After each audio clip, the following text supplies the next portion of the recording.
राधे राधे। जय श्री कृष्णा। आपका मेरे चैनल कीका की भक्ति में स्वागत है। आज हम सुनेंगे शुक्र प्रदोष व्रत कथा। आज शुक्र प्रदोष व्रत है और इस व्रत में भगवान शिव और माता पार्वती के साथ के पूरे परिवार की पूजा करने से आपका व्रत सफल होता है। ये व्रत संतान की प्राप्ति के लिए बहुत ही उपयोगी माना जाता है। जब प्रदोष का व्रत शुक्रवार को पड़ता है तब वह शुक्र प्रदोष कहलाता है। शुक्रवार के शुभ योग में प्रदोष का व्रत करने से आपको भगवान शिव के साथ मां लक्ष्मी भी प्रसन्न होती है। आइए अब हम जानते हैं शुक्र प्रदोष की कथा, जिसको पढ़ने से आपको व्रत का संपूर्ण फल प्राप्त होगा। आज प्रदोष व्रत के साथ शुक्रवार का शुभ संयोग है, इसलिए इसे शुक्र प्रदोष व्रत कहते हैं। शुक्र प्रदोष व्रत का महत्व शास्त्रों में बहुत ही खास बताया गया है। प्रदोष व्रत में भगवान शिव और माता पार्वती की पूजा की जाती है।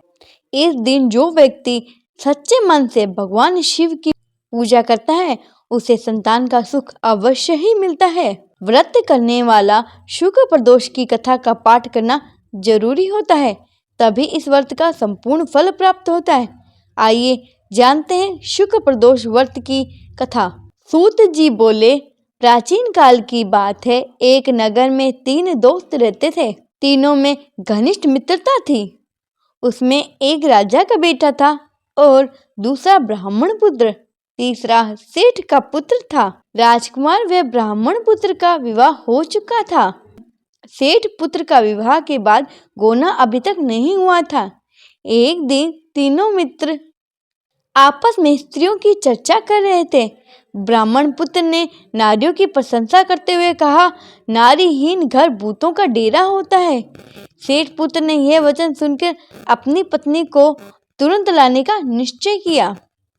सेठ पुत्र अपने घर गया और अपने माता पिता को अपना निश्चय बताया। उन्होंने अपने बेटे से कहा, शुक्र देवता डूबे हुए हैं। इन दिनों में बहू बेटियों को उनके घर से विदा करा के लाना नहीं चाहिए, अतः शुक्रोदय के बाद ही तुम अपनी पत्नी को विदा करके लाना।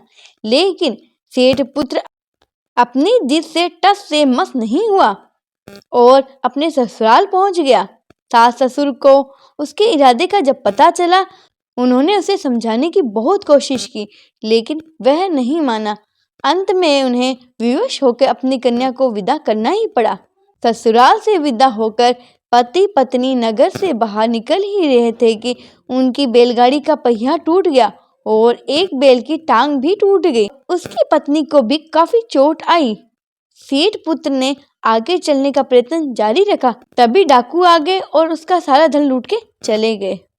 सेठ का पुत्र पत्नी सहित रोता पीटता अपने घर पहुंचा और जैसे ही वह घर पहुंचा तो उसे सर्प ने डस लिया।